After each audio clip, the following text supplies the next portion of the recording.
All right, Virgos, welcome. We're going to talk about the eclipse happening September 18th in the sign of Pisces. Although it's actually kind of Pisces and Aries a little bit when we really get into it. But we've got a lot to talk about here. There's some pretty interesting stuff happening. So the general theme of the eclipse for all signs really has to do with rooting out the people, the toxic people in your life, basically, and maybe kind of having some realizations about certain people who've been around you for a while, you start to kind of see some things about these people that you didn't notice before, and you might start to notice that there are some places where you've been getting taken advantage of. Lilith here, the dark moon Lilith, being conjunct the sun in Libra, or Lilith is in Libra, the sun's in Virgo. And since the sun is in Virgo, this is going to be this is going to affect Virgos very strongly. So Lilith is a symbol of, you know, Lilith is very misunderstood. Sometimes people seem to think that Lilith is a symbol of like female empowerment, but that is not what Lilith symbolizes at all. It is completely the opposite almost, because really what we're talking about, people hear that story about Lilith being the one who refused to please Adam or whatever, without going into too much detail. They stop there and don't realize that she's also known as the mother of demons. So Lilith is like the thing that kind of turns everything toxic and tempts you with your own underlying sort of emotional complexes into making poor decisions. It's to doing things that are bad for you, even though it might be more comfortable. It's very tempting to do, but it ends up kind of being bad for you. And so being in the second house in Libra here, I feel like there could be people who have been maybe taking advantage of you financially.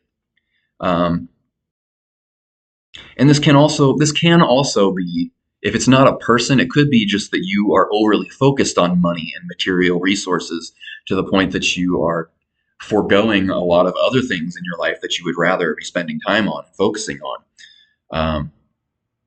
And then, and with the sun being in Virgo in this third decan here, this is very likely representing a long-standing pattern. This is something that's been with you for a long time. Even if the person or the situation hasn't been there for a long time, the overarching pattern has been there for a long time. And eclipses tend to really bring along these bigger patterns, these larger cycles to a head.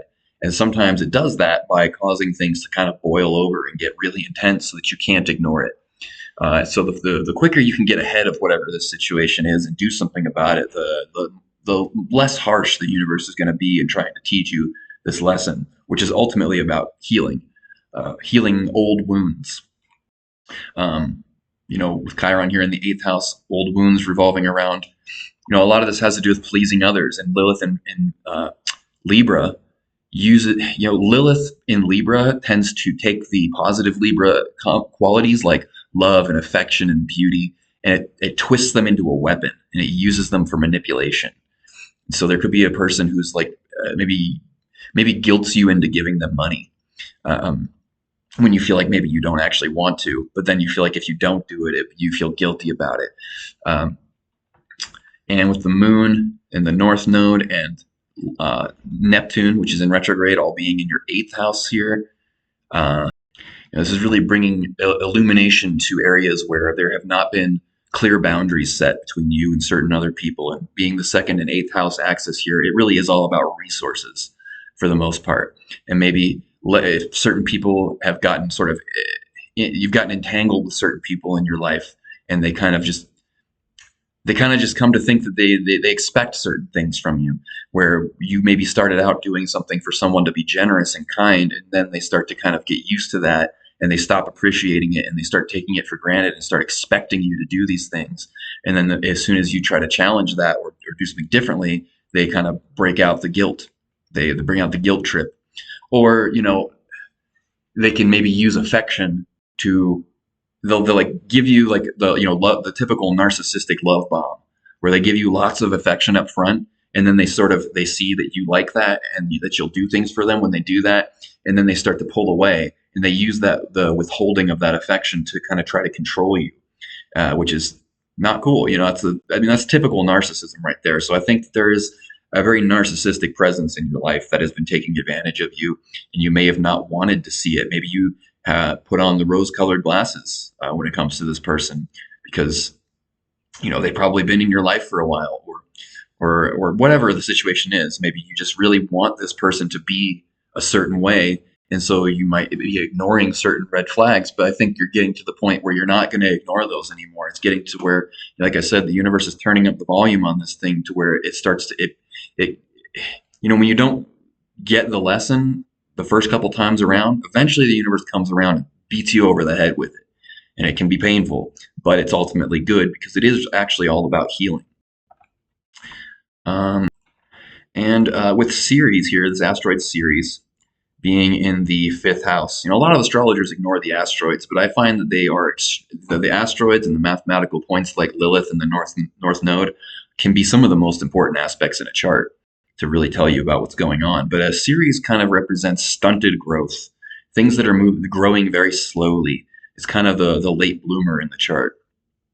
And being in your fifth house, I feel like you don't get to have as much fun as you'd like, probably because these other people are influencing you in ways to where you don't really get to focus on just having fun and doing what you want to do, because you have to do what they want to do, or it could be self-imposed. It could be that you bury yourself in work, or other things, it could be work, maybe, or maybe you involve yourself in the problems of a partner or a person who's close to you. And with Mars in the 11th house, I really feel like you're just so bored with the people around you. It's like they're just so focused on things that you just don't care about, that you just feel like are trivial and silly, and it's just a way for them to project their emotions and kind of feel self-importance. I mean, I'm reminded of just the other day, I started overhearing people talk about politics. I'm just like, oh God, I cannot think of a more boring thing to fixate on. And they just kept going for like hours just talking about politics as if their opinions on all these things they see on the news actually mean anything. Uh, you know, so I think, there's people in your life, like your social circle. It's like they're so boring. You're sick of it. You're getting frustrated with just not. It's never fun. There's no just lighthearted fun happening with the people around you, and you're just tired of of all the seriousness and all the guilt tripping and you just want to have fun. You want to do your own thing. You want to spend your money the way you want to spend it, and not keep having these other people sort of, even if you have financial means to support somebody, but if they're not really appreciating it and they're just coming to expect it, it just builds resentment. And I think that people are going to start hearing from you, Virgo. You're going to start speaking up a little bit more, and people might be kind of shocked by it.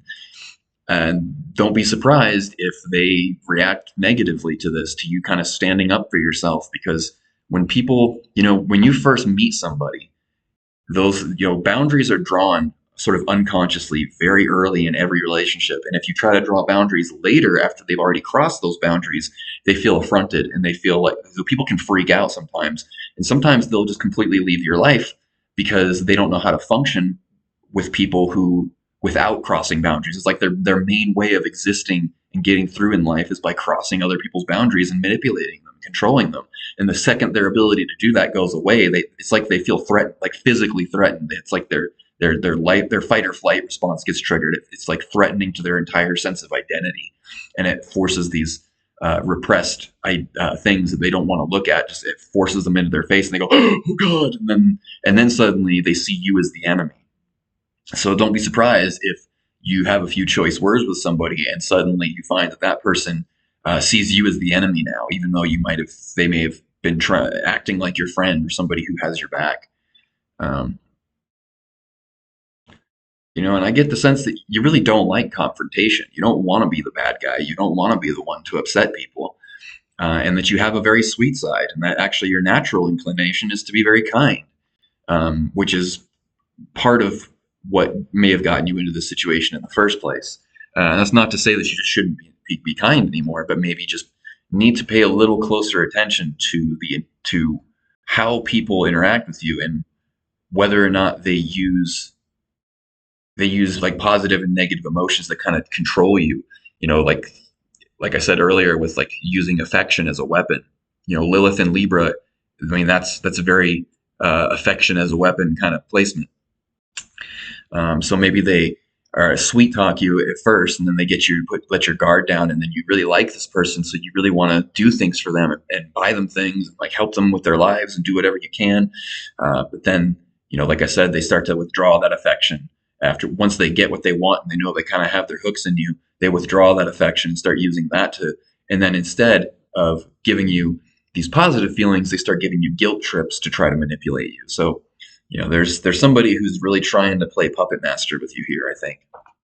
And I think that you've had enough of it, and you're probably gonna get rid of this person. And these eclipses, what we're talking about here. If you're resonant, if this is happening in your life, you kind of don't have a choice. It's gonna happen one way or the other. It's really just a matter of how soon if you're able to handle it and deal with it before everything gets turned up to 11 and explodes. So these eclipses don't play around. You may have noticed from the past eclipses, these are powerful times. In ancient astrologers used to say that they were horrible bad luck, and they would seclude the king and so that the moon's light during the eclipse couldn't touch the king because they thought it was bad luck. It's not bad luck. It's just that it brings negative repressed emotions and complexes and patterns to the surface, and and that's not fun to deal with, but it is necessary. It's important. But so it's not like, oh God, it's a terrible thing, it's bad luck, hide from the moon. That's crossing into superstition. And with Neptune in retrograde conjunct the moon during this eclipse, Neptune in retrograde tends to demystify things. And, things like imagination and dreams and fantasy and all that tends to kind of withdraw and become a little more toned down. But at the same time, this sort of foggy fantasy quality being turned down means that things start to become clear. The fog starts to clear for a little while. You become very realistic in your thinking.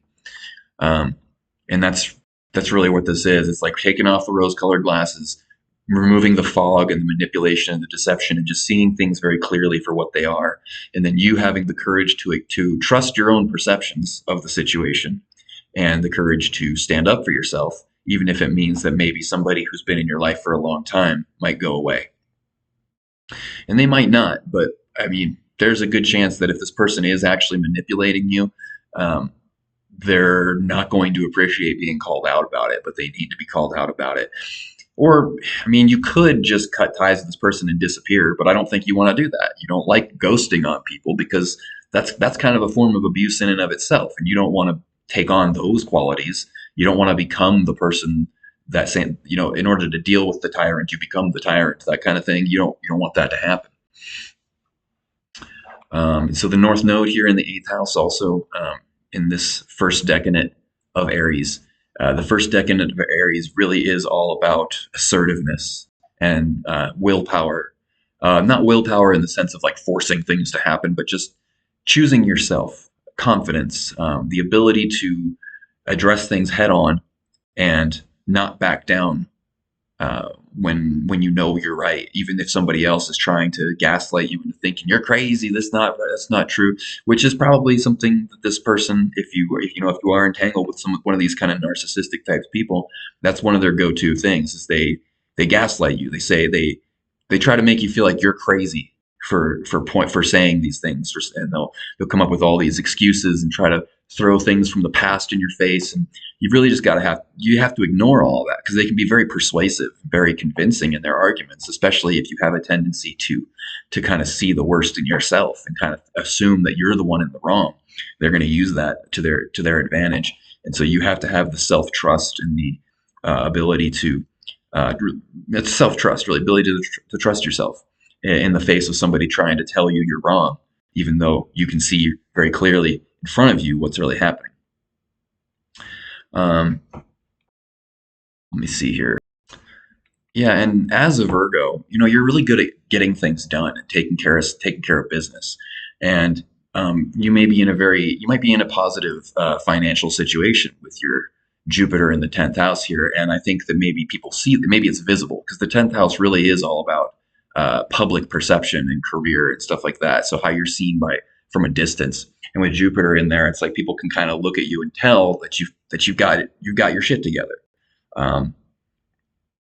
and they can probably also sniff out the other qualities to where you they might see you as someone easy to kind of manipulate in order to kind of get those resources from you.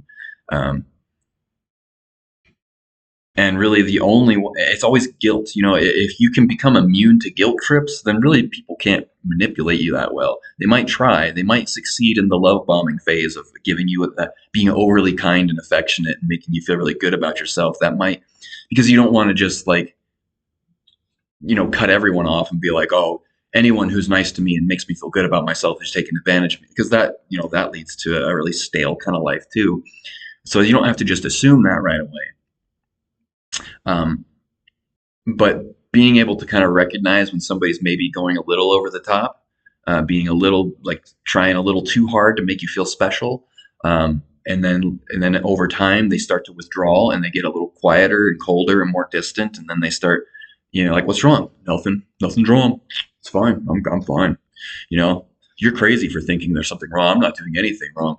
And then they're just kind of giving you the cold shoulder, and then you want to be like, well, but what's going on? Do you want me to do this? Can I do this? You start trying to make them happy, and that's the trick. That's the manipulation right there. It tends to be this very cold shoulder kind of thing with that, and they're just expecting you to kind of be like, oh God, what's wrong? Like, what can I do to fix it?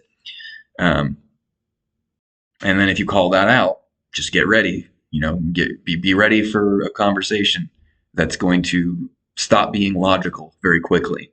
And it's going to be very much about emotions, and they're going to try to trigger you, poke your sore spots because they know your sore spots. But I think you might be more aware of those things than you used to be in the past as well. So overall, this is a positive thing. It just might be uncomfortable as we go through it. Like I said, eclipses are intense. It's powerful energy. It tends to make things boil over so that you can't ignore them anymore. And Uranus being conjunct the 10th house right on the midheaven right there, that's kind of, I think people are going to start being very surprised by you in the near future here.